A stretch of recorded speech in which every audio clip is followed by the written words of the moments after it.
సగ్గుబియ్యంతో దోశ ఎలా రెడీ చేసుకోవాలో చూపించబోతున్నాను. సగ్గుబియ్యంతో మామూలుగా పునుగులు చేస్తారు, అదేవిధంగా దోశలు కూడా చేసుకోవచ్చు. అందుకోసము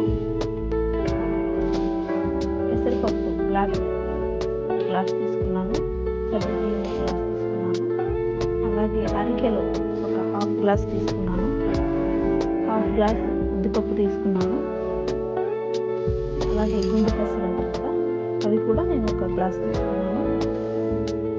తర్వాత చివరిగా రైస్ యాడ్ చేశాను, అవి హాఫ్ గ్లాస్ తీసుకున్నాను. స్పూన్ మెంతులు కూడా యాడ్ చేసుకున్నాను.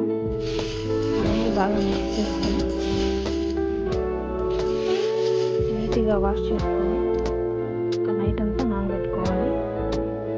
నెక్స్ట్ డే మార్నింగ్ ఈ విధంగా నానబోతుంది. నేను నైట్ మిగిలిన అన్నం కొద్దిగా మిగిలి ఉంటే ఇవన్నీ యాడ్ చేసుకున్నాను. తర్వాత మిక్సీ జార్ తీసుకొని మిక్సీ జార్లో వేసుకొని రుబ్బుకోవాలి. దోశ మనం ఏ విధంగా రుబ్బుకుంటామో ఆ విధంగా రుబ్బుకోవాలి. మరి అంత మెత్తగా కాదు, బరకగా కాదు, కొంచెం రుబ్బుకోవాలి.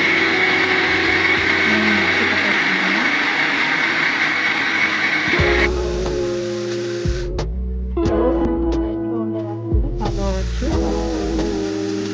రెండు దోశలు మీరు కూడా ఎవరైనా ఇంట్లో ట్రై చేయండి, చాలా బాగుంటుంది దోశ.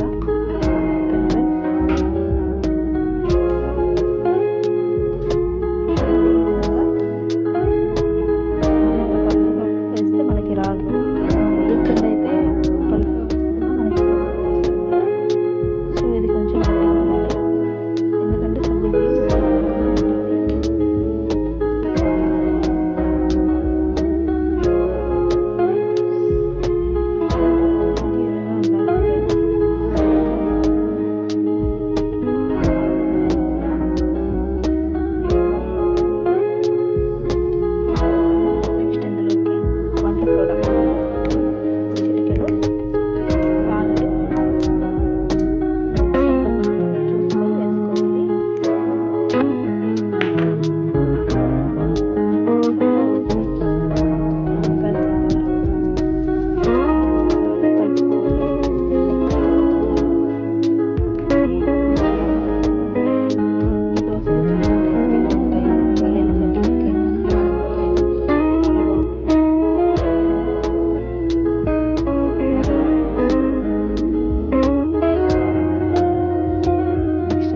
ప్యాన్ పెట్టుకొని ప్యాన్ వేడయ్యాక దోశ వేసేసుకుందాం.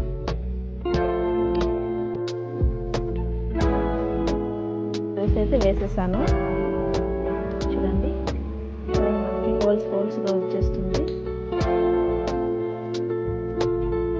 ఈ విధంగా వేస్తే మనకు పిండి కరెక్ట్ కన్సిస్టెన్సీ ఉంటుంది.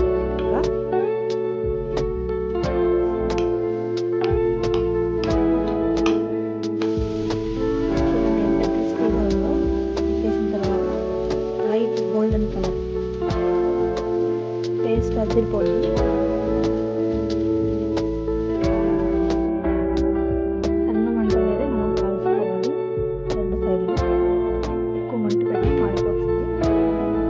మీడియం ఫ్లేమ్లో పెట్టుకొని మన దోశ కంటే రైస్ దోశ కంటే ఇది కొంచెం ఎక్కువసేపు కాల్చుకుంటే బాగుంటుంది, టేస్ట్ కూడా బాగుంటుంది.